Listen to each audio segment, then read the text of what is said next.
Your girl HP is on her mark, so get set ready. On your mark, set, go. Oh yeah, make we chat about it. What the fastest? Make we chat about it. Or on left Make we chat about it. check and feel at the topic. Make we chat. Before we even go any further, you have a very unique resume. Your legacy is very unique, from the high school level to the collegiate level to the pro level, technical director, and a whole lot more, principal of a tertiary education. I mean, you are busy, sir. But before we get into that, tell us a little bit about you as a little boy growing up in your community, going to high school and all of that. Just introduce yourself.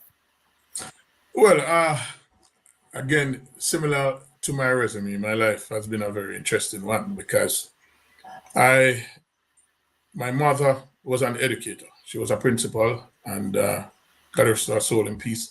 My father was in the civil service. He worked with the Water Commission. The contrast again is that my mother, I term her a revolutionary Christian soldier because she was so rebellious in a good way at heart, a strong-willed woman. And my father was a Rastaman, very humble. We call him a brown Rastaman. Very humble, loved his politics and so on. And so I was caught between different personalities in terms of my growing up. I went to Servite Preparatory School at the time because my mother was a teacher. She used to move around. So I went to Servite Preparatory School where I met some of my best friends until this day. Where's that school though? That school is in Brownstown, St. Okay. Anne. But I was born in Manchester. But then my mother, because she was a teacher, she taught at different places. And then from Brownstown, I got a track scholarship to Vere Technical High School. But I decided that I wanted to pass my common entrance. I did not pass on my first attempt. Now, can you imagine a teacher's son not passing common entrance on his first attempt? But what was surprising was my mother had so many students coming to the house, teaching them math and English. One of the things I rebelled against most was the English language because you had to speak standard English. But I stood out as being different. And so I wanted to be the different person. So we had a lot of problems. Over time, though, my uncle introduced me to reading. So we ended up reading out all the Nancy Drews, all the Matt Bolans, all of those books. And so I had a strong literary background. I then passed my common entrance and went on to Ferncourt High School. Woohoo! But before I went to Ferncourt, I was extremely talented in sport. I played cricket well. I was a good footballer because I played for the community team when I was about 14 years old. But I suffered an injury to my hand, a very, very bad injury. And it took me out of school for one semester. Ooh. And actually, when I started to attend school, I used to suffer from a lot of dizziness, a lot of blackouts, and so on. And I started to read because my left hand was almost disabled. And I started to read, like anatomy books and biology books and so on to see how I could help myself. And then I started doing press-ups and so on and so on. So over time, I got enough strength in my hand, my left side. But I was still not able to perform the way I used to when I was at primary school, when I went to high school. So having tried a couple of times, I decided that I was going to take the book for it. So from just maybe, I would say, third form, we got involved with the big Adidas bag, the big Umbro bags where we carried chemistry books, bio books, physics books, and so on. And Carol Beckford at the time was a head boy. And then eventually I became head boy. I was on the school challenge team. But I was so heavily involved in sport that I would attend the Costa Cup finals in Montego Bay just on my own. The first one I watched was Glenmuir and Cornwall College. Rossi, sorry. Glenmore and Rossi. When Cape Donald scored that goal that gave Rossi the title. So I was always involved in sport. But I think my life, and if I was to go all the way back in 1976, my mother bought me a book with Donald Quarry when he won at 1976. At the Olympic Games. The Olympic Games. And that generated my interest. But then when I went to college, we went to watch a 400-meter race with Daniel England. In my mind, it is the greatest 400-meter race I've ever watched, including those I've watched at the Olympics. Because at that time they had the 8 lanes were filled with some of the best talent. Daniel England, Gary Johnson, Thomas Mason, all these guys. That year he broke the record. Short man broke the record. And that even generated my interest even more. Now, where I started having problems, my friends thought that I would have done something different. I would have, because I wanted to be a dentist, because I was heavily involved in the sport. They could not believe that I was in the sport field. And most of them went on to I went to college, some went on to sixth form or migrated. But they just couldn't understand why I decided to attend a teacher's college. But in my mind, I was seeing the opportunity to get involved in sport from a coaching side, right? And so that was how my journey began. That was the inspiration for you. Yes, most definitely. That 1988, 1987 Boys and Girls Championship, 400 meter. Daniel England, wherever you are, big up yourself. Daniel is a very good friend of mine. So Daniel, that's fantastic. Yeah, Daniel, big up. As a matter of fact, when Daniel was running at Champs, I was in high school. I was one of his many groupies. Right. So so you can remember the impact that he had. Yeah. He was as famous as any other of these famous stars. Indeed.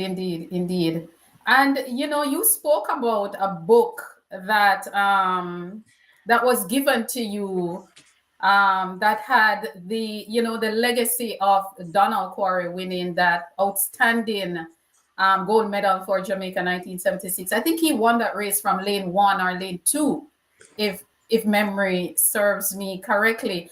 But before we even get to you at the collegiate level and the pro level, let us talk about high school for you. You were always interested in sport, but how did you get into coaching as it relates to Holmwood Technical, where you actually took over girls' champs for more than a decade? All right. So when I left college, I went straight to Ferncourt High School. And the first year I got my first medal. So I went there, I think it was 1990. So by the champs of 91, I got my first medal with a young lady by the name of Una Blissett. She came third in the 200 meters.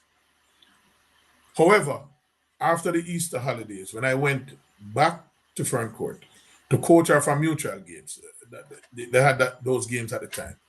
She was no longer there. She was at Veer. So, I was heartbroken. So the next year, I decided I was going to coach the middle and long distance. And I was very fortunate. I had a young man by the name of Michael Anderson that did extremely well in the 5,000 and the 1,500. Now, in those days, Michael Dyke and myself came to champs to try and score points in one event, either the 5,000 or the 1,500. For those persons who remember how champs went, those events were like the last night. So we are there all throughout champs, wasting time basically, burning up in the sun, going into the bleachers every day, like we are big coaches and we have athletes. But Dyke would come 6th, I would come 5th. Sometimes he would come 6th and I would come 5th. So and the both of you have been rivals for a long time? We have been rivals from 1990. Wow.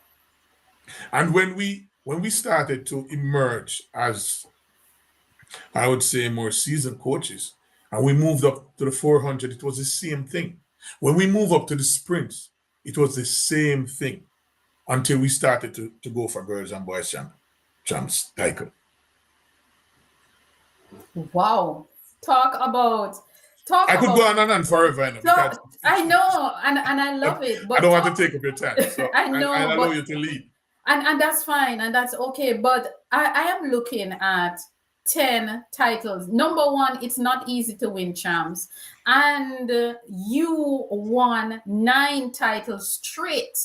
And then you came back and you broke up the Edwin Allen business. So that's very interesting, because actually when I came, I was in America and I came back to Jamaica for a short time. And one of my very good friends, Carly, she's a head coach of the Holmwood netball team. She told me that the present coach, Edward Hector, was going on leave if I wanted to do some work with the track team. And I said, no, I didn't want to spend any more time with the track because I was coming off the disappointment of Ferncourt, and I also did a stint at Clarendon College where 2 years before they didn't get any point at champs. And when I went there, we ended up in the top 10 with guys like Steve Slowly, Bernard Burrell, and those guys. So being in the top 10 at boys and girls champs at a country school with a no-name coach in those days was a big thing. But then there was some disappointment. I had a very good 4x1 team that I think could have done well at Penn, and we were not able to go, and I left. And so when I decided, I said to Carly that I'm just going to spend a semester. But actually, when I started, the spirit of the sport just hit me. And I think one of my biggest motivation, one evening I was by the track, and it's country, and I can recall some men, they were passing on the road, and they were saying, "You're down there wasting your time, but you're coaching. Them not good. Them slow. Them can't beat nobody." And I said, Wow. And I said, what? And I designed a plan. And the plan was Vision 2000 at the time. And I carried it to the principal. And I said, listen, if I get these things, we can do very well at Boys and Girls Championships. And he was very supportive, the principal, Mr. Bailey, at the time. But when we started the program, we realized that for me, it was an experience because the socioeconomic condition of the youngsters was, and when I went there, students were running barefooted and all of that. And I just couldn't resonate with that. But one of the things that changed things, one of the things that happened that made a huge difference, my wife, she said to me, because she was in nutrition and so on, she said, you cannot train these youngsters without food. So I'm saying to her, where am I going to get food? She said, well, you can start with something liquid. And she started to make the Lasco in gallon bottles. And I started to carry the Lasco. Sometimes you do sandwiches. And that was how we started. And then by the next year, we had a young lady by the name of Fiona, Tomlin, Verona Tomlin. And Verona Tomlin won the long and the 800 and the 1500 meters at Boys and Girls Champs, Class 1. Then went to character and won the double. And then I had a guy by the name of Milton Surgeon who did the same with the 5,000 and the 1500. So that was the launch for the program. And then when I looked at the other coaches, Casey Graham, damaging the track, and all of these guys, especially Kingston, as I said, no man, I have to find something and carve out a niche. So I started with the road races. So I started doing all the 10Ks and the 5Ks and so on. And then I started to attract a couple of athletes from within Manchester, though, because we didn't have the funds to. So by 2000, we're doing very well. And there was this gentleman, his name is Lassen Harvey, a lawyer. And 2000 at champs, we scored, I think it was 180 points with no class 4. And barely, it was mainly from class 1 and class 2. And he came up to me and he said to me, Mr. Wilson, you can win the championships, but you need to branch out in other events. I said to myself, what is this man coming to me about, man? These past students, they just love come and talk. I'm telling you that within a week, I got 10 hurdles, javelin, discus, wow, shot put, almost every single thing was there that I needed as implements or equipment. And that was how we started the foundation. And by 2003, we started to win. But we had a very good team. We had Chester McCarthy was the manager. We had Dave Anderson. We had so many persons, Dwight Jones, Kurt Brown, and we became a team. I converted them from being football players because Dave was a national football player. Chester McCarthy was a national volleyball player. And so we converted all of these guys and we were able to put a team together. Carlin Graham became the house mother. And so we built a team, and that was how we started our level of success over the years. Wow, brilliant, brilliant. I mean, you led Holmwood Technical into the 21st century, and you practically, the energy and the fashion and all of that, you practically put an end to Veer Technical winning streak, because before you won 2003, Veer Technical won 2000, 2001, 2002, and you just roll in with all that energy from Manchester and disrupt the whole dynamics of champs. Most definitely. The architect of what I would say the revolution in female running in Jamaica, or track and field athletics, was Anisha McCluskey. Yeah. She single-handedly attracted persons to the sport. Yep. Mm-hmm. She transformed the sport.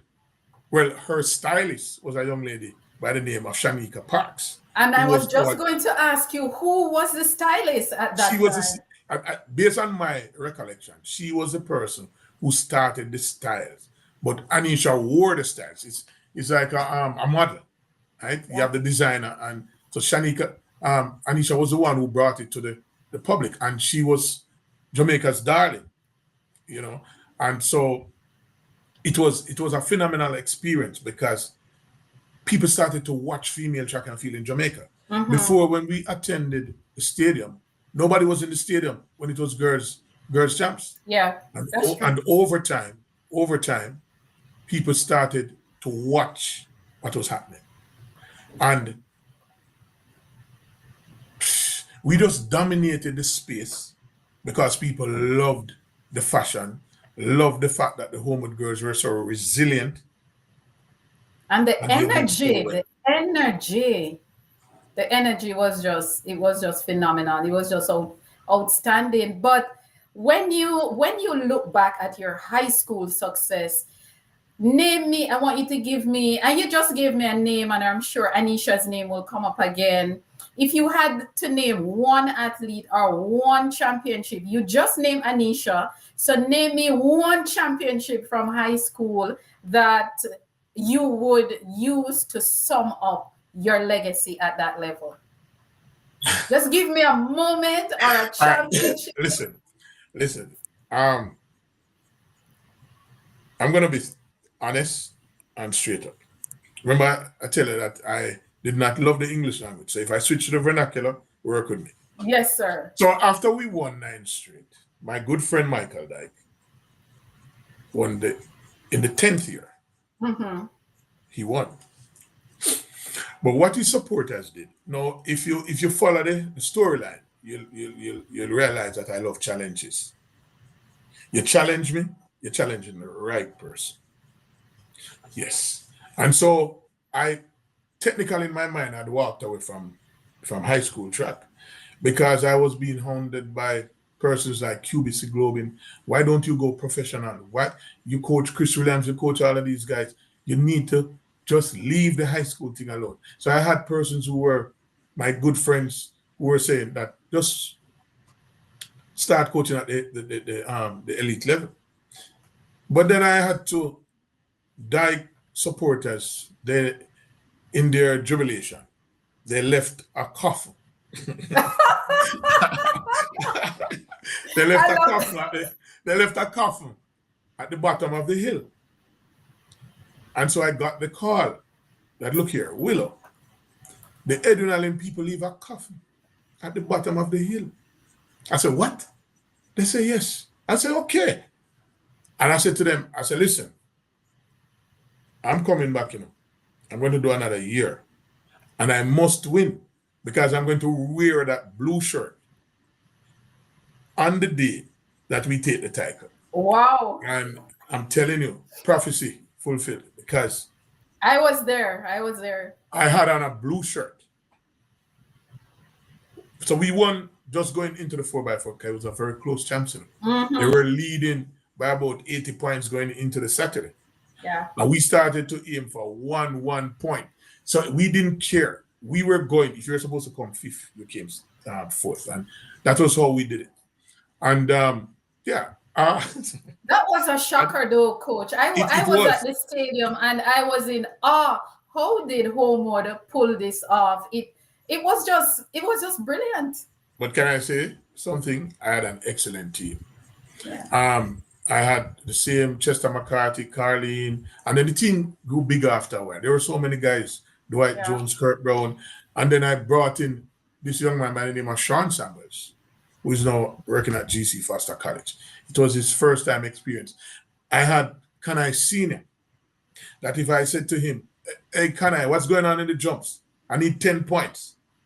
He said, well, you may not be able to get 10, you're going to get 8. I said, no, I need 9. And that was how we did it. So we had a very good team. And I was very fortunate and very lucky that I was able to keep the team together and galvanize them in staying focused for the victory. Because then you had dangerous guys coaching, man. Michael Dyke is one of the, oh my Lord, he's so cunning. I mean, we had so many. You had Jarrett, you had Casey Graham, oh my Lord, Jerry, my very good friend, my next door neighbor. And I'm telling you, every single year that we thought that we could win, Jerry thought that he could win also. So we had very good coaches. It was extremely competitive. Then you had the emerging Corey Bennett. Yeah. Yes, because he was young at the time, but he was dangerous. And so it was very exciting, very exciting. We had Elimar Smith, God rest his soul in peace. We had so many guys, Prince out of Immaculate, the Wolmer's team. You know, it was very exciting times. It is those days. Track and field Jamaica is just it is a brand. That's what I call it, coach. It is a brand.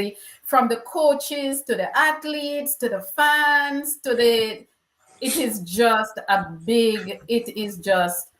big brand. But before we go any further, let us just welcome some people here. Of course, we have Marlene Green is saying good night to HP and the great Maurice Wilson. Rymar's Track Club is saying good night. He's saying that you're his role model and college principal. Sasha Lee Forbes is saying, what is that now? One putter, never two. What does that mean, coach? Well, the young lady, Farona Tamlin, after she won her double character title, she was one of those. I'm gonna give her what they call it in Jamaican parlance. I'm gonna style her now. She was from the country. She's related to the Tomlins, that coach. Okay. She's like my big daughter, my advisor, counsel. She said, I'm not going to call you Mr. Wilson. I'm going to give you a name. As of today, your name is Podo. P-O-D-O. I said, Podo. What does that mean? Podo. And they just started calling me Podo. Podo. So that's how I got the name.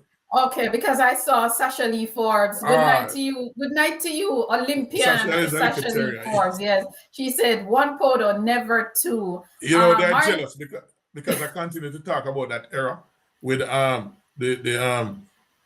Tanisha McCloughin, the Sharon Morgan, the Karen Gale. Sanita Sutherland that still have a record. No. She's the most every day I talk about her. She was phenomenal. She was phenomenal. Indeed. Phenomenal. 1, 2, 4, 800 meters. Phenomenal athlete she was. Yes. Indeed. Sasha Lee is saying that year at Champs was war. It was. It was. You know, but I give you a joke because I want to dedicate a segment to the greatest high school coach of all times, Michael Clark, wherever he is. one of the best ever. You know, Indeed. Indeed. you know, both of us, we were we were roommates when we traveled, and so when we were vying for champs, we used to, hey Michael, how you doing? Willow, how you doing? So on this particular day, I was behind by 70 points, and Michael was doing okay. I think it was Calabar and JC touching me at the time. So every time I walk by Michael, I say, how you doing? I say, things not so good. Now, once the table started to turn, I stopped walking past his tent and walk around his tent because I didn't want to hear his problems because I was doing better. So even though he was giving me support, once I started to do better, I decided that, you know what? I don't want to go on a Michael tent and him say I'm not doing well and I get depressed now. So I walked around the tent. So after everything, I think he lost champs that year. He came to me and said, you see, you Willow, you walk away from me, and when things start going good for you, I said, Michael, I couldn't take on any more burden. And, you know, but that was a high moment and a low moment because at the time, my brethren, both of us used to move together. But then, because I was so focused on victory, once we started to doing well, I stopped passing his tent and actually walked up to Edwina in tent. That's why Sasha Lee is saying war.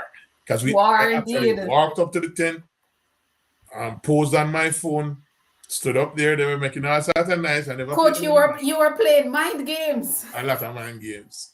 With Dyke, he was too dangerous. You had to play those games. He is very dangerous. And dangerous is a good term. Yeah. Let us fast forward now. Yeah. Collegiate leadership, you know, at GC Foster, principal, coach. I mean, that's big. That's huge. How do you balance athletics excellence with academics discipline? Because that's a big portfolio. Well, for those, I can't use the word hustlers. It's not an appropriate term. But for those Jamaicans who work very hard, got many different jobs, if I was to take credit for anything, I think I would have developed a strategy how you can work at 3 different places and give the best until you can't do it anymore. So I would go to GC Foster and reach there by 6 o'clock, coach until 8 o'clock, go to work until 4 o'clock, and then leave and go to Holmwood in the afternoon. Wow. And I did that for multiple years. Now my Saturdays would be divided similarly. I go to GC in the morning and get back to Holmwood at about 10:30. In those days, my sons were young, and I would bring them in the back of the car and just have them there with me. And that was how I was able to do it. And why I had to quit in 2013, as I started to be promoted more in the ranks at the institution, I realized I was not able to give justice to my substantive work. And I'm a man who, I was a cadet in school. So I am, when it comes to certain things, work and work ethic and those things, I take it very serious. And so I realized that it was impossible. My body couldn't manage it back and forth. And so that was how I kind of transitioned from the 3. I was coaching at Knox too, but I had an able support in Wayne. Wow. The bobsleigh. Yeah, right. So I was doing multiple things. I was doing seminars, multiple things at the time. But I was able to kind of streamline my operations and focus on just being at GC after a while. Wow. GC Foster has produced some of Jamaica's finest coaches and athletes. How much of this would you credit GC Foster for as it relates to shaping our track and field legacy? 90%. And let me tell you why. And I can speak definitively about this because even though I am a GC Foster man, I went to Michael. And while attending Michael, I thought, and I still believe, separate and apart from GC, that's the greatest place that was ever made because of all the values that I was taught. However, a lot of what I learned at GC Foster, because I did a pre-degree year there, because I did my bachelor's there, I was amazed. The literature, in my mind, that prepares you for teaching and coaching is nowhere else in the world. And I think I can say that because most times when I travel, I try to align myself with an institution. So if I go to England, I check out Loughborough because I know that Loughborough, they are leaders in sport. If I go to Australia, I check out somewhere on the Gold Coast. I try to check just to see what is there. And GC Foster, in terms of an all-in-one package, is the best package you can get for your money in terms of the science of the sport, which includes the biomechanics of the sport. I remember I thought that I was a scientist, because remember I told you that I was doing well at high school in the sciences. And so we used to swat out the bio book, from page to page, swat out the physics book. So when I went to college, I spent more time on the lazy bench looking at Miss World. It's Bennett. Was it Bennett? I think it's, what was it? I can't remember. But she was Miss World. She was at Michael. So we spent more time on the lazy bench because the work was not challenging, first and second year. So so I thought that Michael was so superior to GC Foster College. And when I went there and started to do kinesiology and physiology and anatomy, and I realized the level of the content, sports psychology. It is one of the best programs in the world, I think, in an all-in-one package.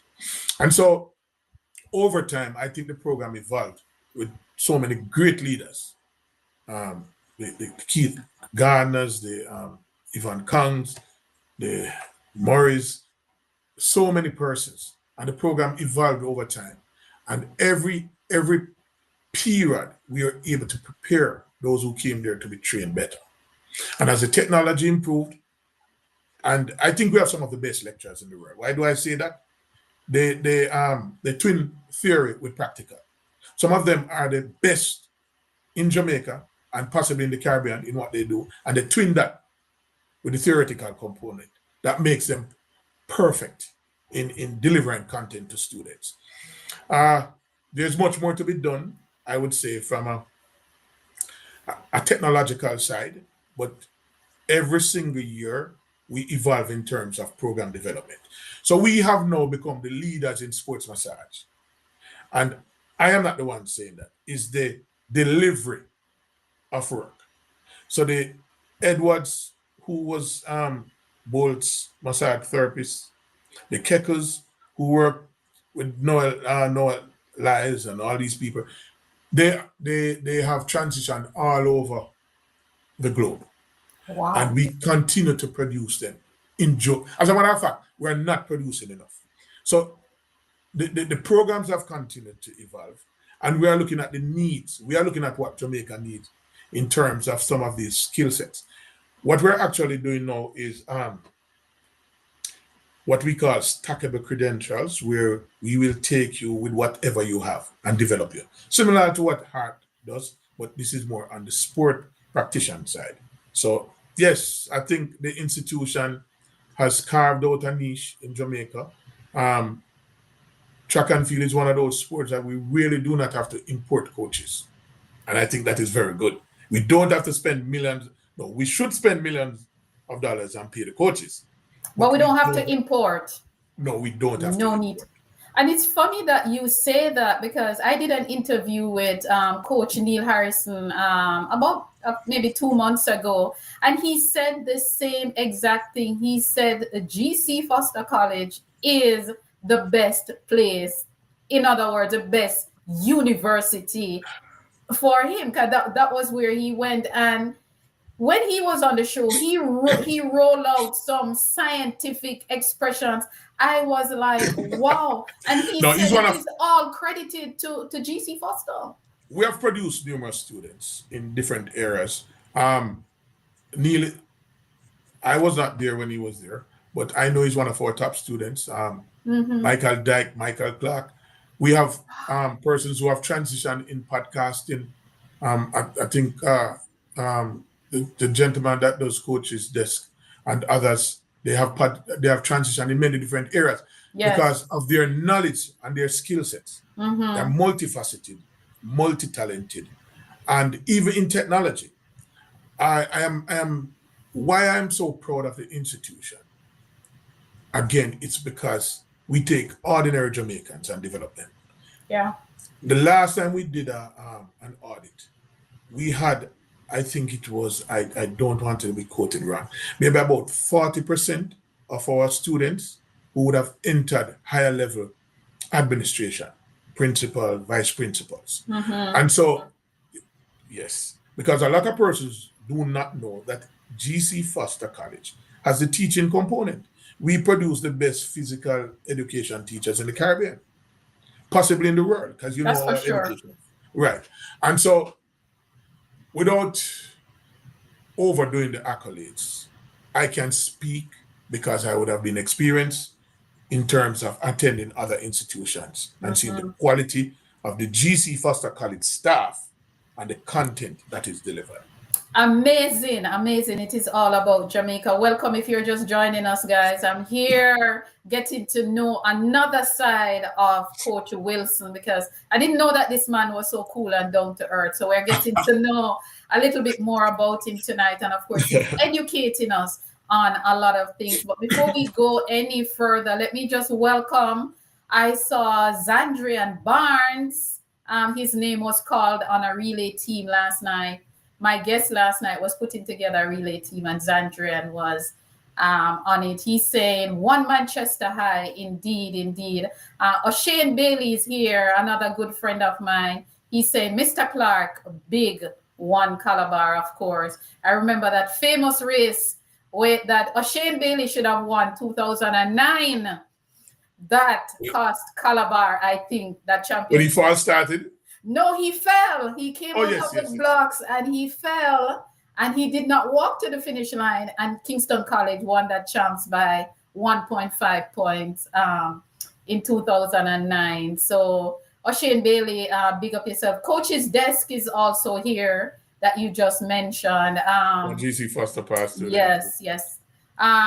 Thierry Thompson is also here. Welcome. Spring Tech is in the building. Rymars is here, and they're all here. Coach's desk is saying that he is still coaching, and fantastic, so, yes, and so on and so on. But Coach, coming back to you, the GC Foster institution, College of Physical Education, was named after a great man who they titled the father of Jamaica track and field. A matter of fact, Mr. GC Foster was the first Jamaican that acquire or attain the qualifying mark for an Olympic game for the 1908 Olympic Games.